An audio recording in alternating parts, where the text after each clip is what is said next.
भाग 1। काली हवेली का रहस्य। गांव के किनारे एक सुनसान रास्ता था जो घने जंगलों के बीच से होकर गुजरता था। इस रास्ते के अंत में एक काली हवेली खड़ी थी। वर्षों से इस हवेली के बारे में तरह तरह की कहानियां प्रचलित थी। लोग कहते थे कि वहां जो भी जाता है कभी लौटकर नहीं आता। रवि, एक उत्साही और निडर युवक, इस रहस्य को सुलझाने की ठान चुका था। वह कहानियों पर यकीन नहीं करता था और इसे एक अफवाह मानता था। एक दिन उसने अपने दोस्तों को बुलाया और कहा, इस बार पूर्णिमा की रात हम काली हवेली में जाएंगे। हमें देखना है कि वहां क्या है। उसके दोस्त डर के मारे मना करने लगे, लेकिन रवि के जोर देने पर वे तैयार हो गए। भाग 2। यात्रा की शुरुआत। पूर्णिमा की रात थी। चांदनी चारों ओर फैली हुई थी, लेकिन काली हवेली के आसपास का इलाका अंधकार में डूबा हुआ था। रवि और उसके 3 दोस्त, अजय, निखिल और सीमा, हिम्मत करके हवेली की ओर बढ़े।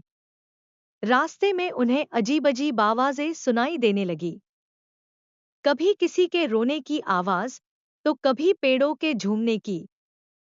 सीमा डर के मारे पीछे हटने लगी, लेकिन रवि ने उसे हिम्मत बंधाई।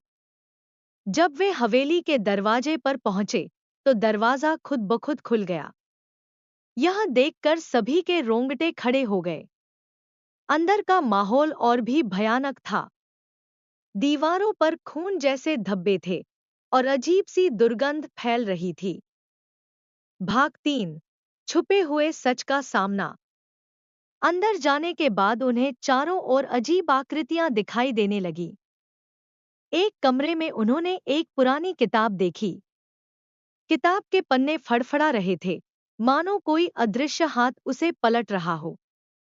निखिल ने जैसे ही किताब उठाई, कमरे का तापमान अचानक गिर गया। एक ठंडी हवा का झोंका आया और किताब से एक तेज चीख निकली। तभी एक बूढ़ी औरत की परछाई सामने प्रकट हुई। वह चीखते हुए बोली, क्यों आए हो तुम यहाँ? यह जगह तुम्हारे लिए नहीं है। भाग 4। हवेली का अतीत।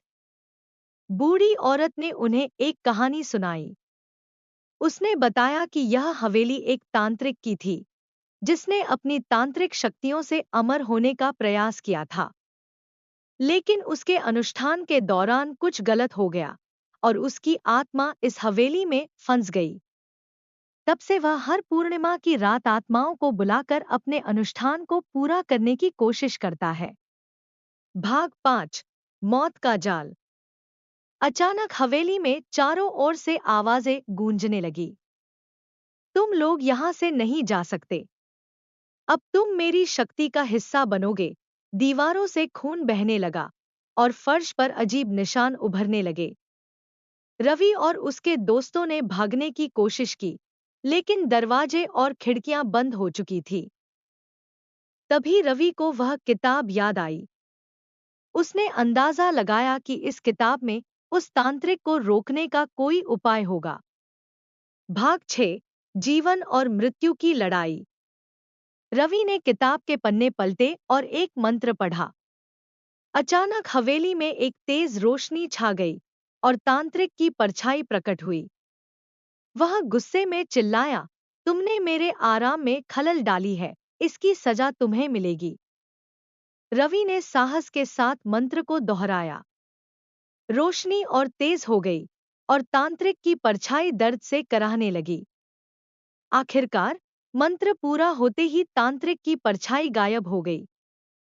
हवेली की दीवारें गिरने लगीं और चारों दोस्तों ने भागकर अपनी जान बचाई।